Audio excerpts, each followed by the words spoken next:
Okay, anyway. Om Namo Bhagavate Vasudevaya. Om Namo Bhagavate Vasudevaya. Om Namo Bhagavate Vasudevaya. Narayanam Namaskritya Naram Chaiva Narottamam Devim Saraswatim Vyasam Tato Jayam Mudire. नष्टप्रायेषु अभद्रेषु नित्यं भागवत सेवया भगवते उत्तम श्लोके भक्तिर्भवति नैष्ठिकी कृष्णाय वासुदेवाय देवकी नंदनाय च नन्दगोपकुमाराय गोविन्दाय नमो नमः नमः पंकजनाभाय नमः पंकजमालिने नमः पंकजनेत्राय नमस्ते पंकजांग्रहे ओम ज्ञानतिमिरान्धस्य ज्ञानाञ्जनशलाकया चक्षुरुन्मीलितं तस्मै श्रीगुरुवे नमः श्रीचैतन्यमनोभीष्टं स्थापितं येन भूतले स्वयं रूप कदा मह्यं ददाति स्वपदान्तिकं नमो विष्णुपादाय कृष्णपृष्ठाय भूतले श्रीमते भक्तिवेदान्त स्वामिने इति नामिने नमस्ते सरस्वती देवे गौरवाणी प्रचारिणे निर्विशेष शून्यवादी पाश्चात्य देशतारिणे जय श्री कृष्ण चैतन्य प्रभु नित्यानंद श्री अद्वैत गदाधर श्रीवासादि गौर भक्त वृंद हरे Krishna Krishna Krishna Hare Hare Hare Ram Ram Ram Hare Hare Hare Krishna. Hare Krishna. Thank you all for joining, and I hope you all enjoyed yesterday's session. There was some disturbance in the internet, but anyway, I also shared the notes what I tried to made it. Let me try opening in my mobile. Hope it works. Yes. So what the plan was actually today I was thinking to read one by one the verses, but somehow that's not opening in the site. So I'll be reading it. Hope that it's open. No. Okay, so I will just read it out one by one because this chapter is okay. So we are on Canto 11 and chapter number 16. So we are here.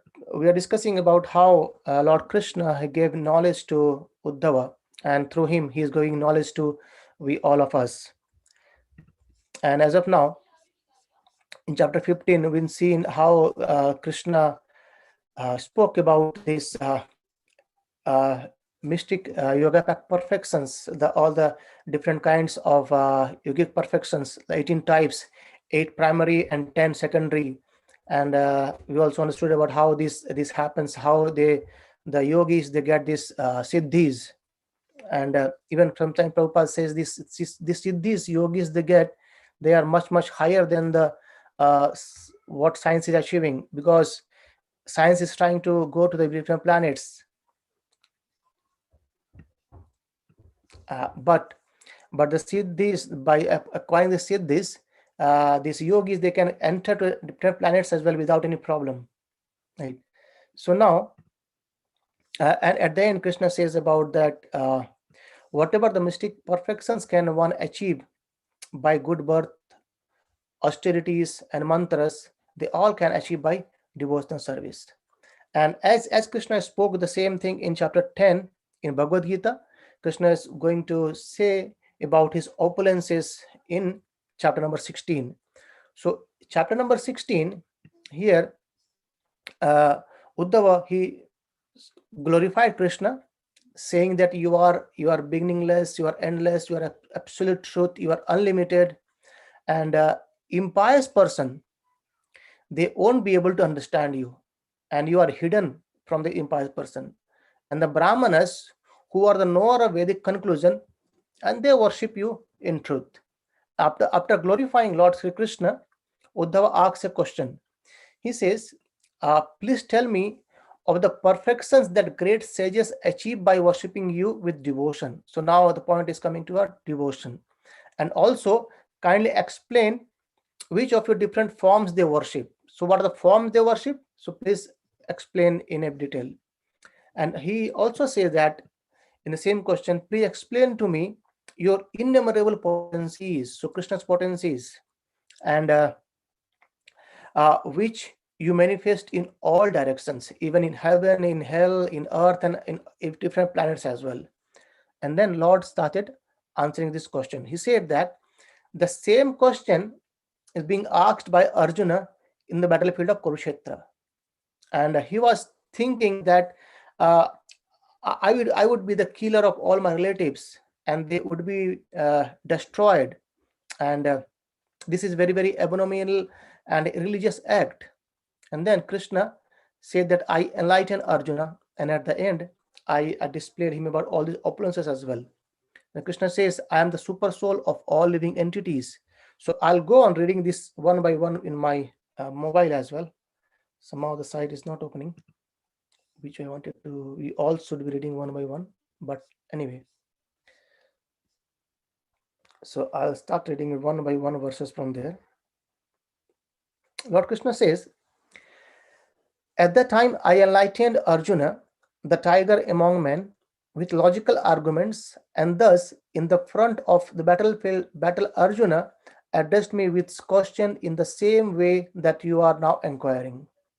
My dear Uddhava, I am the super soul of all living entities, and therefore I am naturally their well-wisher and supreme controller, being the creator, maintainer, and annihilator of all living entities. I am not different from them. I am the ultimate goal of all those seeking progress, and I am the time among those who exert control. I am the equilibrium of the modes of material nature, and I am the natural virtue among the pious.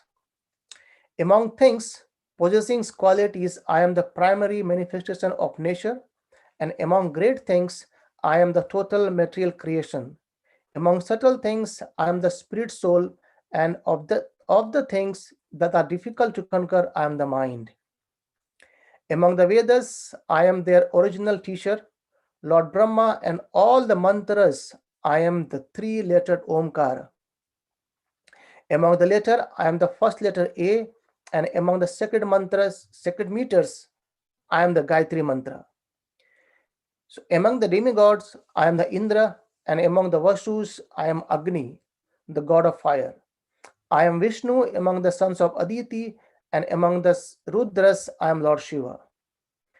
Among Samanas, I am Bhrigu Muni, and I am Manu among the saintly kings. I am Narada Muni among saintly demigods, and I am Kamdhenu amongst cows. I am Lord Kapila among perfected beings, and Garuda among birds.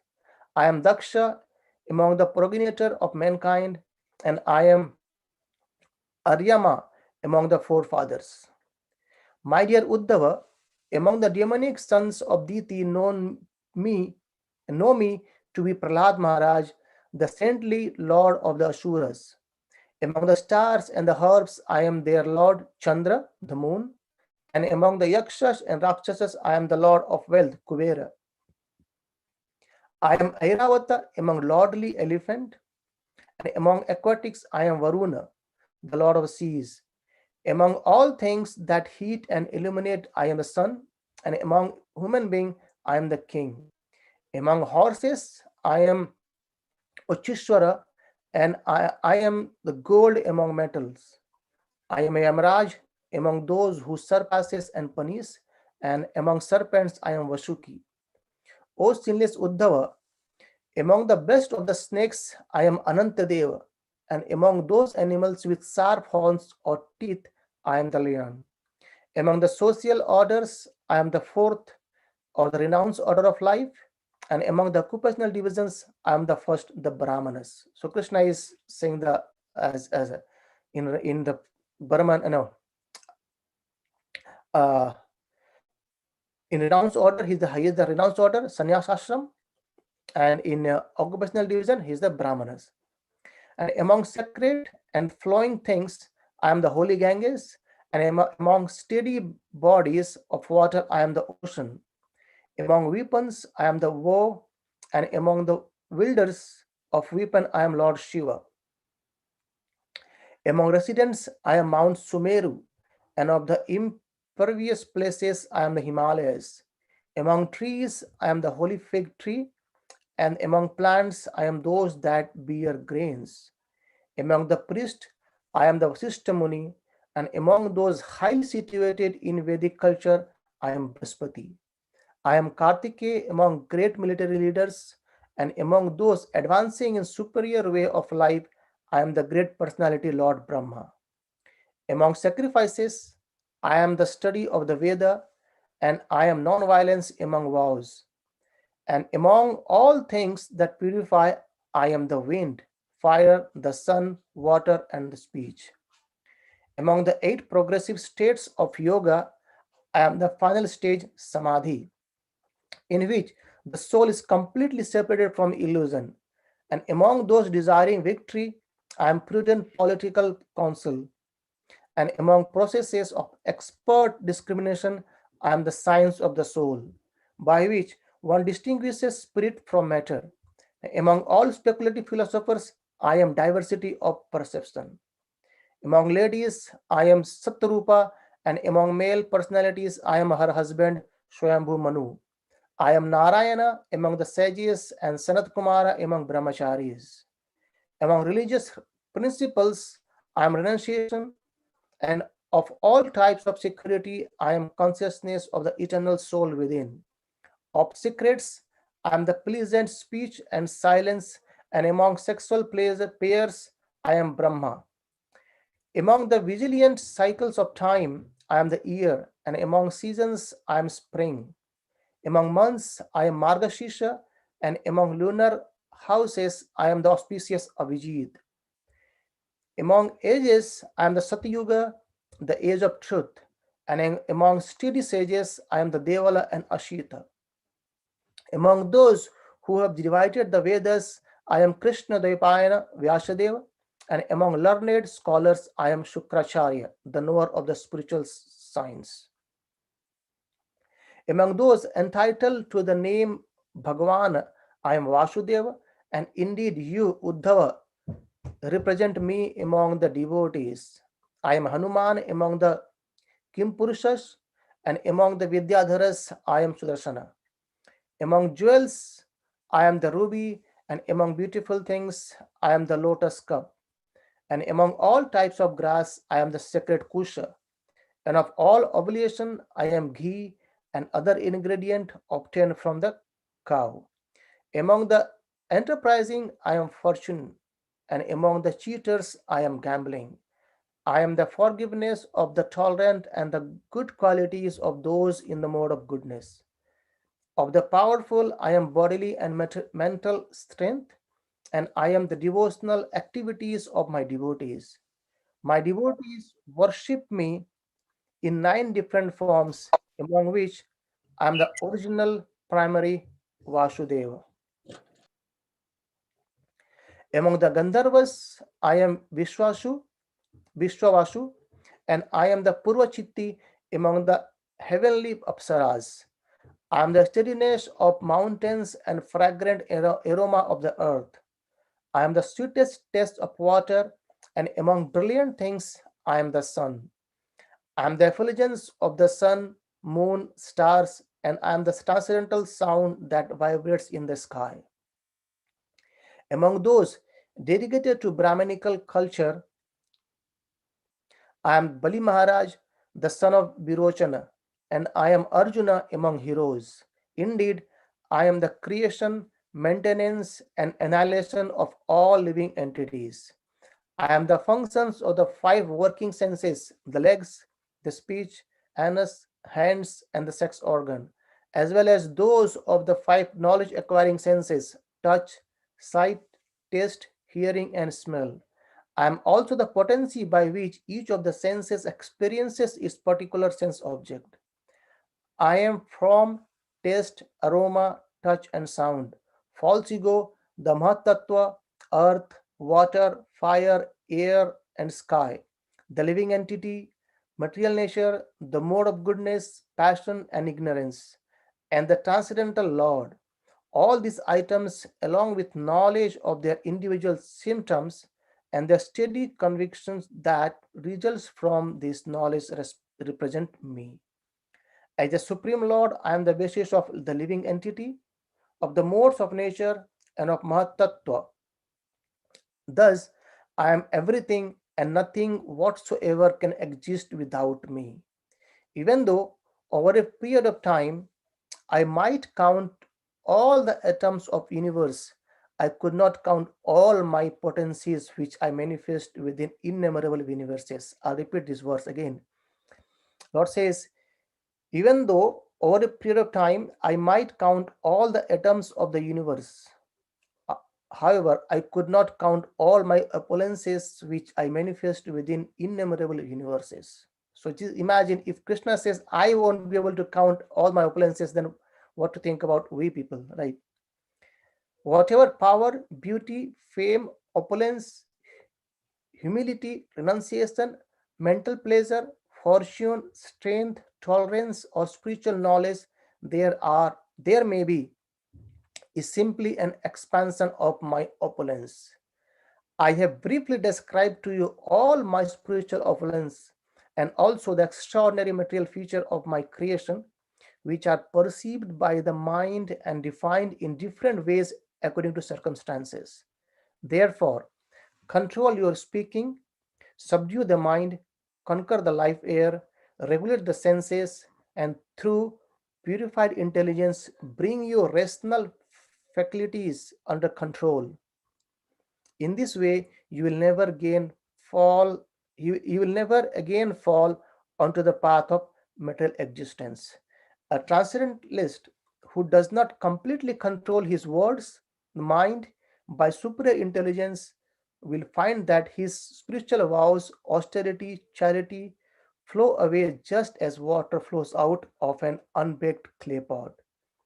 Being surrendered to me, one should control the speech, mind, and life air, and then through loving devotional intelligence, one will completely fulfill the mission of life. So Krishna has explained here that he is all in all. Krishna says in Bhagavad Gita as well, Aham Sarvasya Prabhavo. So Krishna pervades everywhere, and even everything is within Krishna, because from Mahavishnu everything emanates. So everything within Mahavishnu and everything and in everything Krishna is there. So this is as good as chapter number 10 in Bhagavad Gita. Could I ask you something, if I'm not interrupting? Yes, please. Is that okay? Are you finished, because I can wait? Yeah, I finished the chapter. So I just wanted to go to chapter number 10 once again, maybe a few verses of that. But if you can't, we can discuss as well. Yes, I tell you what it is. I was just reading it's a yoga book. It's all about different things, and that whole what you just spoke about there come up in the book, and it was talking about the bit about Arjuna and when Krishna showed him his true self, because he doesn't show that to many people, and the reason that I took from it that he did that was so that Arjuna would understand, because if he didn't kill his relative, Krishna could already do that on his own, because that was his karma. But also because the soul never dies, he was trying to show Arjuna that he wasn't really killing anybody as such. And I never really understood it all before, because I found it a bit complicated. But after reading that today, and then you've read it again, and it's more or less saying that, and the thing that if you're in your heart to Krishna, then I don't know what I'm trying to say, but you should always aim to be in your heart and be true when you're trying to achieve things for Krishna. Am I making sense? Yes, so Krishna is actually, he tried to explain these opulences to Uddhava, and as well also the same thing in Arjuna as well earlier in Bhagavad Gita. So that's the point. Krishna says that from in every aspect we could see Krishna in everywhere, in as Krishna is all pervading. So in that way, we will have an kind of respect to our Lord Krishna in that sense as well. Even if we don't see his form, we can actually understand Krishna's form in every respect as well. And then higher the understanding that yes, Krishna is everywhere and everything is in Krishna. Yeah, thanks. So I just want It's hard to take it all in. Yeah, I know. It's hard to take it all in when you're reading it, and when you explain it, and because I just happened to read it today, then again, there's another synchronicity. You're going over it today. It kind of makes more sense. Does that make sense? Yeah, that's why in yesterday His Holiness Dhananda Maharaj told the same thing, that if we try to read the same things by our own speculation, we might get confused and we might not get the essence. That's why he told we need to study the scriptures in association with the devotees, so that we understand things in a proper way. And he told that definitely that's why we need someone who is more expert in this, like our spiritual masters. They can guide us the right thing. And Maharaj gave a very nice example, isn't it? He says that Arjuna, Krishna told to Arjuna earlier in very beginning of the chapter, in chapter number 2 and 1, he says that if you don't fight, people will talk infamy about you, because you are Kshatriya and you need to fight. It is your dharma, it's a duty. And when Arjuna surrendered to Krishna, understood everything about what Krishna is speaking, then at the later part, Krishna told to Arjuna that you have to go rise up, you have to give up this mentality of honor and dishonor. So earlier Krishna, same thing, he told that you should take about your position, you should fight.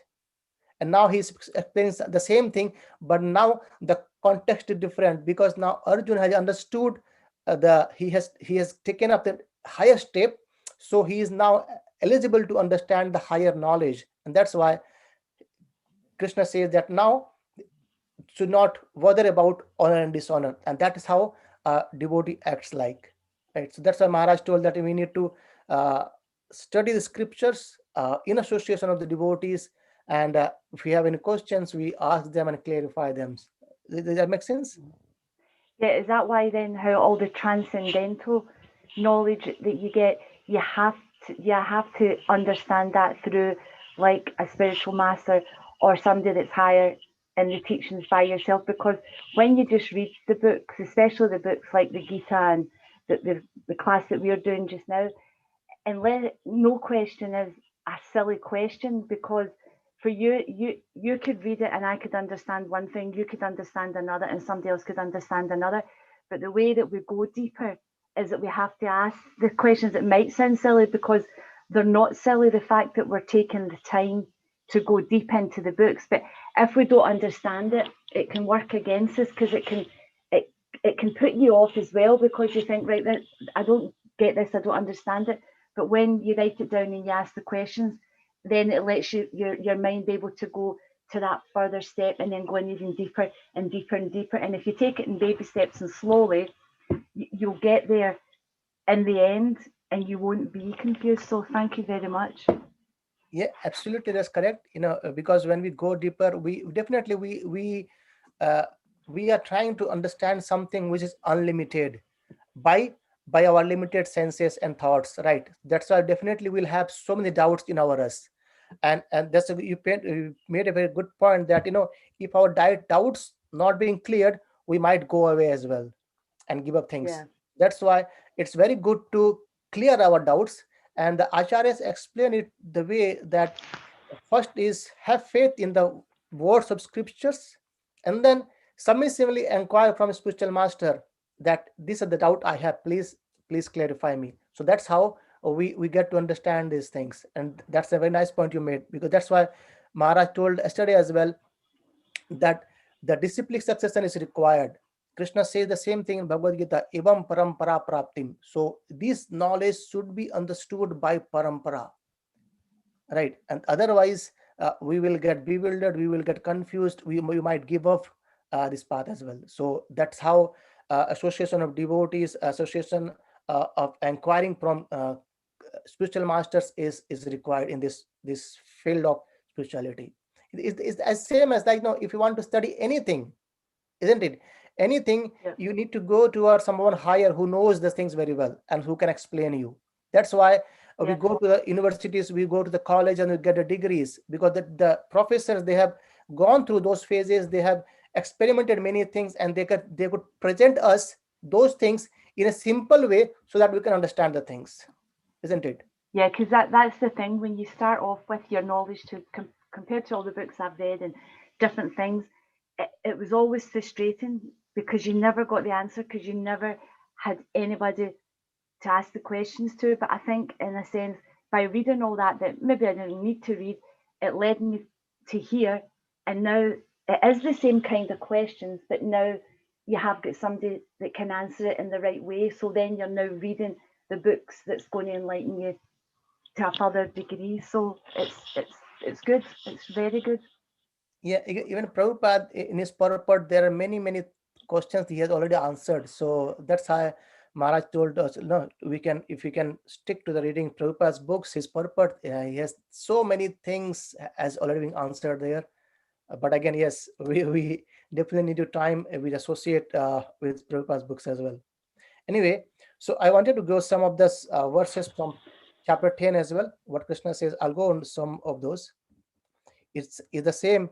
The chapter name is the Opulence of the Absolute.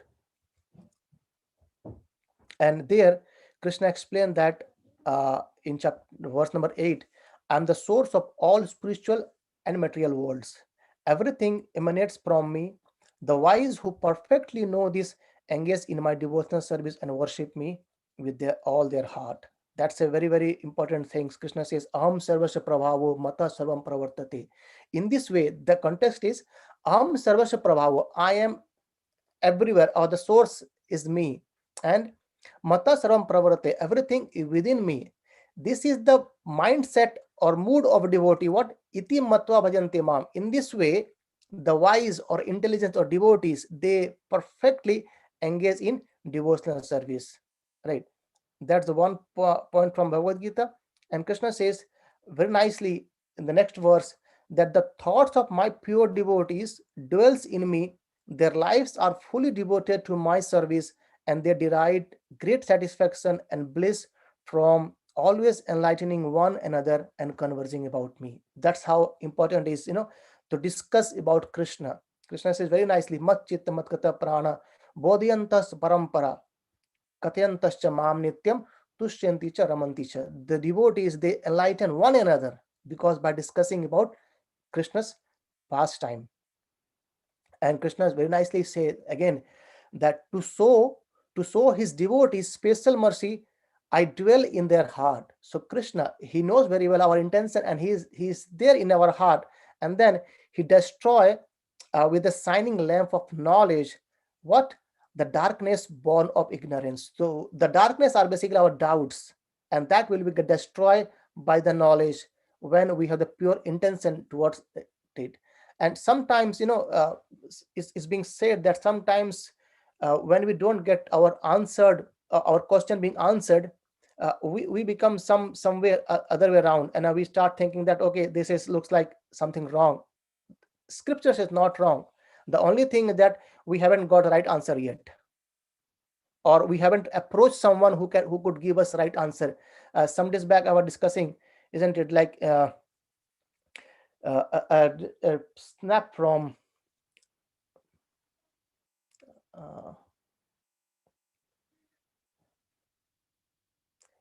I think it was Gaur Govind Maharaj, right? I was discussing about him. So he gave up his family life, and he went to in the search of spiritual master, and he roamed around many places in Haridwar and other places, other pilgrimages. But at the end, he was not satisfied by associating with those, and at the end he found Srila Prabhupada. So he's searching, and when he met Prabhupada, because Krishna knew very well that this person is very genuine, and I need to find a genuine spiritual master for him. So Gaur Govind Maharaj met Srila Prabhupada, right? And then what Arjuna says, that's very important. I want to read it.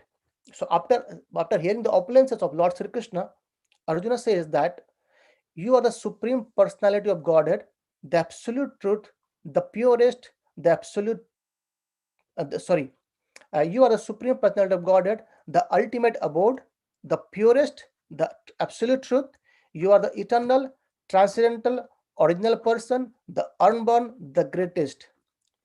All the great sages such as Narada, Ashita, Devala, and Vyasa confirm this truth about you, and now you yourself are declaring it to me. So Arjuna is making his point that you are not the only one to say these things. In fact, the other great sages like Narada Muni, Ashita, Devala, Srila Vyasadeva, and others, they have confirmed the same truth what you are speaking now. So everyone are on the same plane. So that means it is a complete absolute truth. And at the end of this chapter 10, Krishna says very nicely that he described all this, that I'm the taste of water, I am the strength in man, and I'm the moon, I'm the sun, everything, I'm the Omkar and others. At the end, Krishna says that, O mighty conqueror of enemies, there is no end to my divine manifestations. What I have spoken to you is but a mere indication of my infinite opulences. Know that all opulent, beautiful, and glorious creation spring from but a spark of my splendor. So just imagine. So whatever we have read today, the all opulences is basically a spark of Krishna's splendor. Basically, we see the fire, right? There's a small spark can come from this fire, but the fire is something gigantic, but the spark is uncomparable to that. That's why Krishna is saying that all this opulent, is beautiful, they are glorious, and they're all created from me, but they are just spark of my splendor, right? So that's how Krishna's opulent being described in Bhagavad Gita chapter 10, and as well as in Uddhava Gita to by Krishna to Uddhava. And that's why this chapter 10 also is called as Vibhuti Yoga, because Krishna's opulent is being described, right? So I think we'll stop today here, and then we'll continue on Friday going ahead. Anyone have any questions or any thought? Please share us. Prabhuji, Hare Krishna. I just had one question regarding the sampradayas that yesterday Maharaj was talking about. I'm a little confused. He was talking about, because his voice was also cracking, I was not able to hear it properly. So could you just elaborate a bit about these sampradayas that he said? Like, there's another sampradaya that also is talking about Krishna, but in a different way. I was not able to grab that correctly. Okay. So Maharaj talked about the four sampradaya which are bona fide as for scriptures, and I think I sent this text today as well. Yeah, So, you did. I just wanted to just hear it from you. That's okay. That's okay. So four sampradayas are all coming from Krishna himself. But again, these are four sampradayas who actually propagate the message of Krishna consciousness. The one These is sampradayas are like akhadas or something. No. Sampradaya are like we can say is like well renounced or universities. Like let's suppose if you say in India IIT or IIM. Yes. So as we say, IIT are very, very kind of they are excellent in all the colleges, isn't it? And Right. but in IIT there are 7 divisions, so 7 places of IITs, right? In the similar way, for describing this Bhakti Marga, there are 4 sampradayas that comes from. One is Sri Sampradaya or Sri Lakshmi Sampradaya, and second is Rudra Sampradaya. So Sri Lakshmi is teaching about the devotional service towards Lord Śrī Kṛṣṇa. And the second is Rudra Sampradaya. Even Rudra Sampradaya teaches about the devotional service to our Lord Śrī Kṛṣṇa. Then third is Brahma Sampradaya. And the fourth is Chatushkumar Sampradaya. So these are the 4 sampradayas. And Maharaj talked about from Sri Lakshmi Sampradaya, the prominent Acharya is Srila Ramanacharya.